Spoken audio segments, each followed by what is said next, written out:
กูกินเลยจ้ะกินจ้ะใครแบะเต็งตะกี้เอานี่ได้ทำกินได้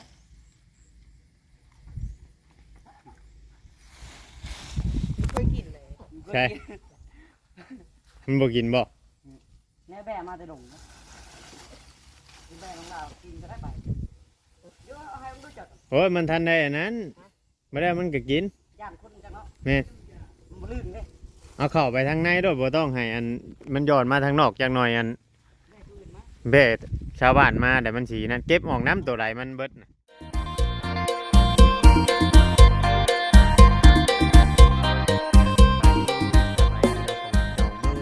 ทุกคนพี่น้องเนาะมาชมองชุบอนว่าจะเป็นพี่น้องทางฝั่งลาวเนาะกราบสวัสดีพี่น้องทางฝั่งไทยกันนึงพบพ่อกับช่อง YouTube ของว่ายิงใส่ใจเกินร้อยเพียงเนาะV2พี่น้องคือเก่าคือเดิมเนาะมื้อนี้บ่เวียงมา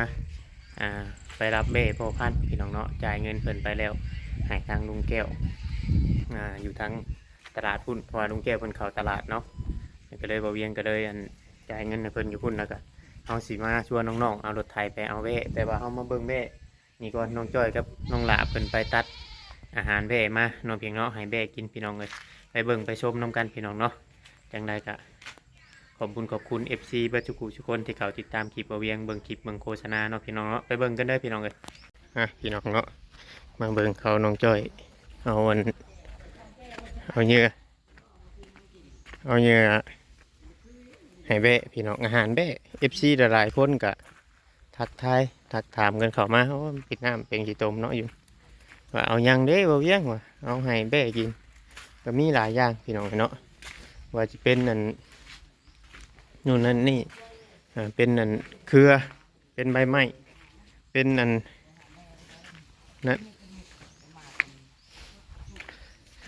หมากมันก็กินบ่หมากมันก็เดี๋ยวมันกินแต่ใบบ่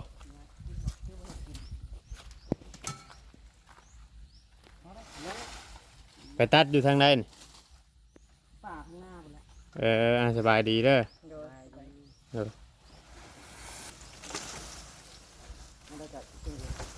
ฝนตกนั่นรดน้ำมันบวมเนาะนี่นะพี่น้อง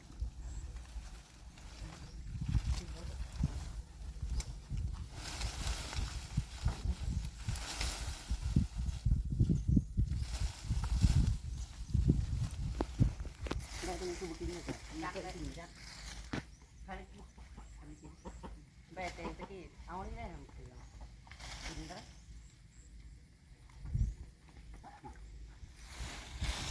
เคยกินเลยใช่มันบ่กินบ่แม่แบะมาแต่ดงนะกินแบะของเรากินจะได้ไปเยอะเอาให้มันรู้จักโอ้ยมันทันได้อันนั้นไม่ได้มันก็กินย่านคนจังเนาะแม่มันลื่นเลยเอาเข้าไปทางในด้วยบ่ต้องให้อันมันย้อนมาทางนอกจักหน่อยอันเบ้ชาวบ้านมาแต่มันสีนั้นเก็บออกน้ำตัวใดมันเบิดน่ะแม่มันกินอยู่แล้วแนวมันเนาะดมมึงก่อนมันต้องพิสูจน์ว่ารสชาติมันจะเป็นแบบไรเอาไปตีกับแปะเหมือนจ้าเอามากินมันกินสิเราไปทำมุ้งในมันน้องทำมุ้งไม่จ้อยกูกับมันกินก็กองจังจ้อยแม่กินมันกินกินหมากมันก็กินคือกันบ่ไม่ได้กินเนาะจ้อยเอาเข่าไปคนมึงหูหรอวะแกไปทำหูมันก่อนพอแล้ววะใครเบิดตัวจ่อเอาเข้าขึ้นไว้เทิงผูมันจังไปเหยียบใส่กับขี้ดินไม่ได้เฮาก็เอาลงมามันกินเบิดย้ายไว้ตัวมันนูนเอาไปนูนจังลุงเบิดตัวนั่นแม่ว่าจะเอารถก็ว่าไปเอาแบ่บอกแม่ไปเอาแบ่ข้างไว้ไปชั้นแล้วมันบาดอยู่กกไม้ถ้าว่ามันลงไปสึกมันเปียกมันไม่ได้อยากกินได้แบบเดียวกับงัวเหมือนอย่างเฮาเลยนะ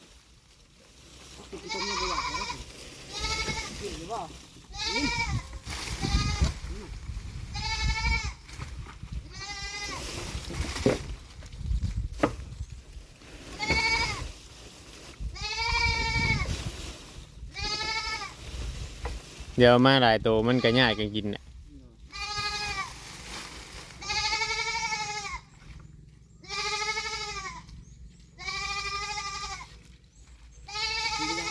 ฮะ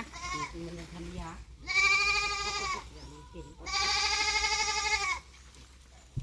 กินข้าว ใบนี่แหละเขาให้มันกินแต่เก่ากันเนาะหมักหรือว่ามันแก่บ่ บอกเลยแกงกินเลย ฮะ แกงกิน การไปต้องหาวมันยังกินเนาะ นายกยังกินนะที่นายกมันหามีถอนกินปะ มันยังเศร้าอยู่มันยังไม่อยากเจ้าว่าน้องเจ้ยชงกาแฟมันกินก่อนมาจัก ต้องกินมันกินเนี่ยกินต้องทำหนึ่งมันน้ำกิน ใบหมากกระทินปกติกับมันหมักได้ใบหมากกระทิน กาดอะไรนี่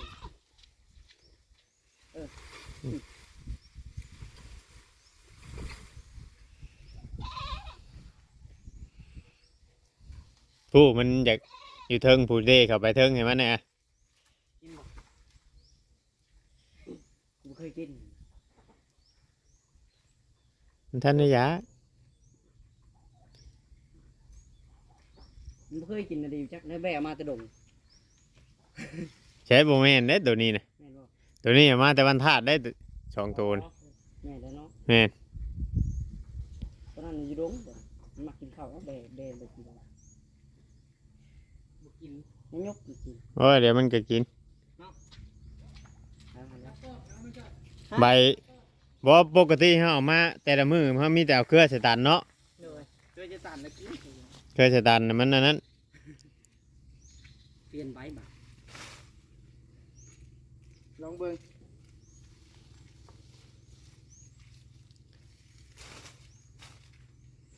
เอามาล่ะ แล้วเอาไม้อันมาตอกใส่บาง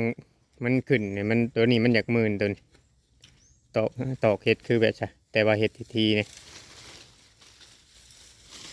มายังอันงัวก็ขึ้นบ่คือมีขี้งัวน่ะ ขี้แบะแล้ว ขี้แบกคือบ่เป็นก้อนอันคือเป็นก้อนใหญ่แท้ ขี้แบะแล้วงูบ่ได้เข้า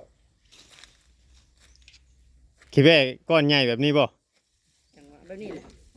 ดูแบบนี้ก็มีอ่ะ สิชูดอยู่น้องจ้อย เอ้าแต่เก่าขี้แบกคือว่าเป็นมิด มันจอยกินคือสิตันนะ อ่า กินคือสิตันดื้อโหดนั่นแหละขี้ของตัน ขี่มันได้ใหญ่เนาะเออ ฝาดได้คือสิตัน เอาหมดแรงให้มันกินน้ำน้องจ้อยเกิดจะตันกับหมูแดงวะตอนแรงมาแล้วตอนแรงน่ะมันเบ่งอยู่ว่าท้องมันกินเบ่งอยู่เนาะ บริกินเนี่ยวานี่พดโตพดมือ อืม แห้งๆก็ใช่ หามาแบบนี้แหละหามาสีละลาย มาเวิร์กกันมันจะกินบ่กินแม่นเคยสิตันเลย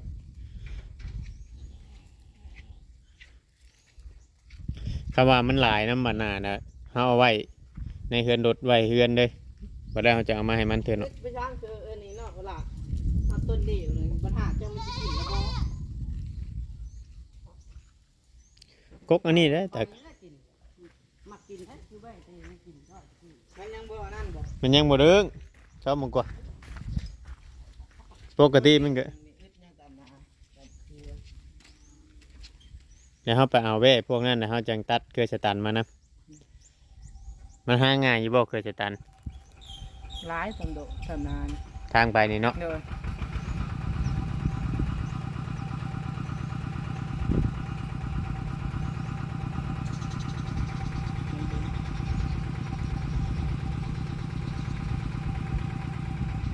ไปเก่าต้นนี้แล้วครับ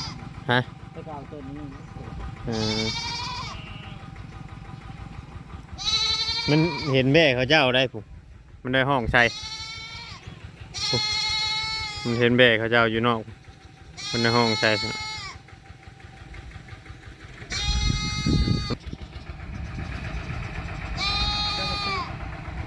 ฮะ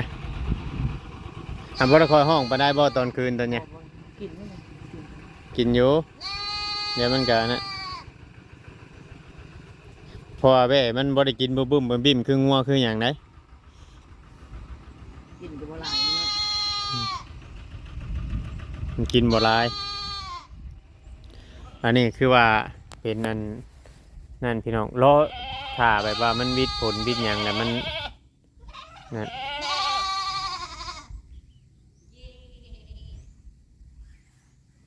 ว่าแว่เฮาซื้อมาคนละบอนแหละเฮาสิปล่อยแบบนั่นกับมันบ่ได้แต่ว่าเป็นแม่แบบนี้เฮาออกมาผูกไว้ข้างนอกแล้วลูกมันก็สิบ่ไปถ้าเป็นแม่ตัวนี้มันเป็นแม่ลูกติดเพิ่นจะไปเอามื้อนั้นเพิ่นผูกบ่อยู่นาเพิ่น บ่ได้ บ่อยบ่ เด้อได้เพิ่นกำลายเขาปล่อยข้ามมันมาเองมันลืมเด้ อืม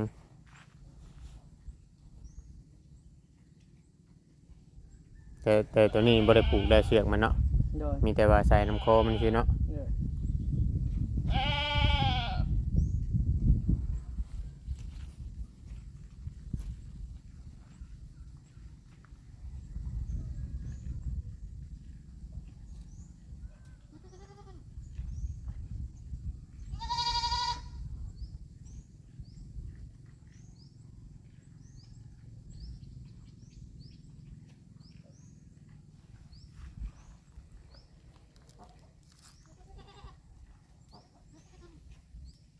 มันเดี๋ยวมันก็เลือกกิน เพราะว่าถ้าใบไม้เปียกยังเปียกมันก็บ่ค่อยอยากกินปานใด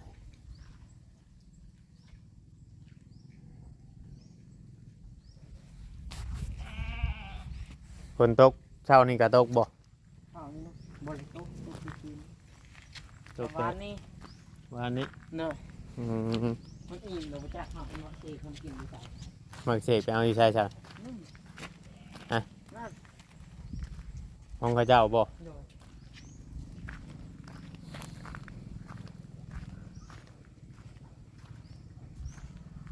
เนี่ยมันก็นั่นยำกระดึกใบกระถินนี่มักเนาะ โดย มันกินจนจะเบิด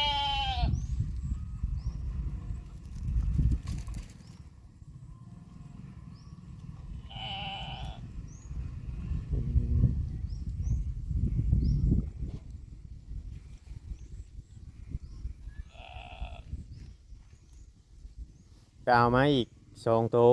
โดย เพราะว่าอันไอ้พ่อลุงอยู่เซโนหันแล้วก็เอาเงินให้เพิ่นแล้วแต่ว่านั่นก็เอาไปเอาอันมาอีกเอาตัวเถิกกับตัวเมย์เพิ่น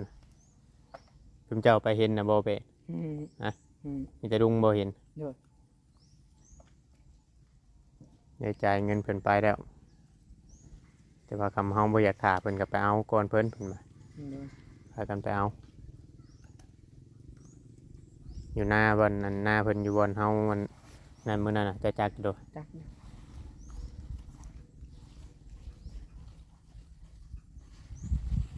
มันใบกระถินนี่มันมักเนาะนี่พี่น้องมันกินใบกระถิน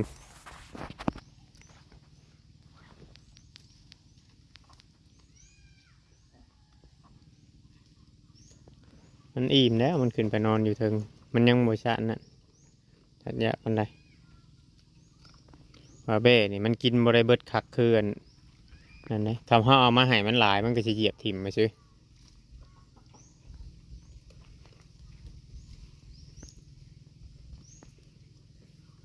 น่าจะหาใหม่มาตกใช่ตัวนี้ FC ว่ามันสั้นเกินไป ออกข่าวฮะนี่ก็หลายออกข่าว ไม่ยังไป ออกข่าวเนี่ยยายล่ะ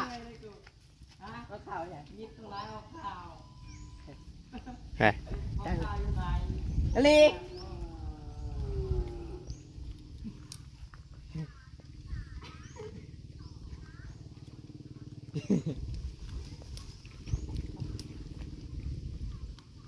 ได้เบทึกมากับเบเมน้องอะเนาะมีแต่ว่าพอดีเป็น9 โตบัดนี้เนาะ โดย ถ้าเฮาเอามาอีก2 โตพอดีเป็น9 โตพี่น้องพอดีเบิดงบน่าจะพอสำนี้ก่อนพี่น้องอะเนาะ รอถ่าทางผู้รักผู้ใหญ่เพราะว่าเพิ่นก็ยังบ่ได้ติดต่อมาว่าเพิ่นสิเอาอีกจักโตหรือว่าในไรรอคำตอบจากเพิ่นก่อนเพราะว่างบที่เพิ่นส่งมาแต่ก่อนพุ่นมันก็ได้อยู่ได้แบ่อยู่9 โตก็เอามาซื้อตะนางใส่น้องเนาะถ้าบ่ซื้อตะนางน่ะก็สิได้ประมาณ10 โตนะแบนมันบ่พอตัวนั้นเอามาซื้อตะนางแต่นี่ก็มีแต่แบ่แม่ก็ถือว่านั่นอยู่ดอกว่าช่วงนี้แบ่มันก็เป็นราคาในพี่น้องเนาะคือว่าพวกนี้ก็เป็นตัวละล้านปลายเบิดนะพวกขาวๆนี่พวกนั้นพวกตัวน้อยนี่ตัวใหญ่มันก็ตกอยู่2 ล้าน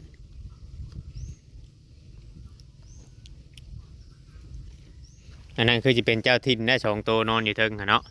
เพราะว่าเพิ่นมาก่อนหมู่เด้เพิ่นมาก่อนหมู่มามือแรกเด้กลัวเพิ่นห้องมาวันนี้เพิ่นดึงเด้จื้ออยู่บ่บัดฮะเบิ่งคักๆได้แต่ละมือจื้อบัดหน้าได้มือหน้ามือยังได้กล้าว่ามันสีเดลเลดมันนั่นนี่เฮากับปล่อยให้มันเหยียดแกงเหยียดขาน้ำเลิศน้ำยังอย่างนี้แหละปล่อยลองเบิ่งตอนนี้เฮาก็ยังอันนี้ก่อนพี่น้องเนาะต่อไปอาจจะได้เฮ็ดห่านเฮ็ดหยังให้มันเวลาเฮาเอาอาหารมานี่เฮาจะบ่ได้ปะลงพื้นมันจังบ่เหยียบมันจะบ่ได้เหยียบมันลงที่ดินอันนี้ก็คือว่าบ่นมานอนตอนคืนมันแยกกันนอนบ่ตัวได้นอนอยู่ทางนี้เคยกับตัวดำนอนเพื่อนเคยกับตัวแดงพวกตัวม้ามหลัง2 ตัวในตัวขาวนะนอนเทิงคือกันบ่มีตัวนอนดุมบ่ใครอยู่จ้ะ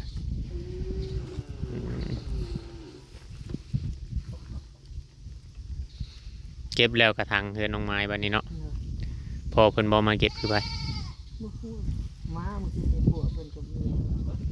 ยเพิ่นเที่ยวไปเที่ยวมาบ่โอ้ไปเฮ็ดงานเนี่ยเที่ยวไปเที่ยวมาฝนตกหลายมื้อติดต่อกันพี่น้องเอ้ยน้ำบวมซ้ำกันกับเพื่อนนั่นเที่ยวเพื่อนนั่นบุญเกิง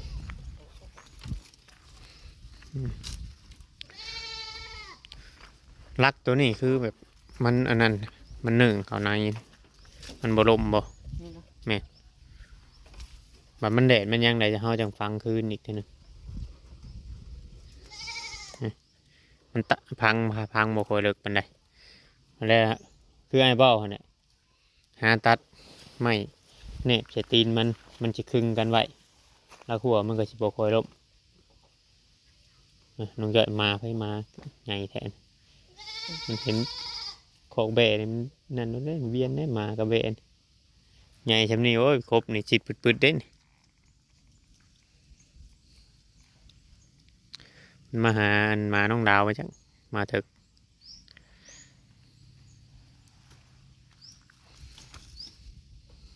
บ่ได้มีน้ำแล้วว่าทางเข้าไปบ่มีห่วยแล้วว่าเนาะบ่มีฮะบ่มี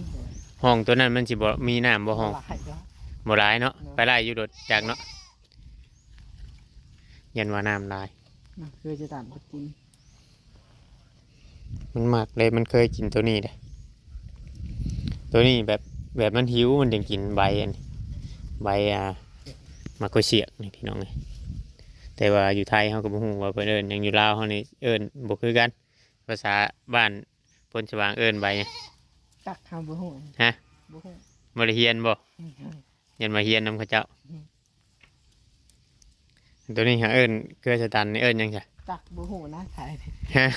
บ่ฮู้บ่กินอยู่มันชวนลายตัวน้อยมันมักใบกระถินใบกกกระถินมีอันใบยังใบกกงิ้วพี่น้องกันเนาะใบมังงิ้วนะใบนุ่นมันก็กินเท่ากันอันนั้นก็ได้มันมัก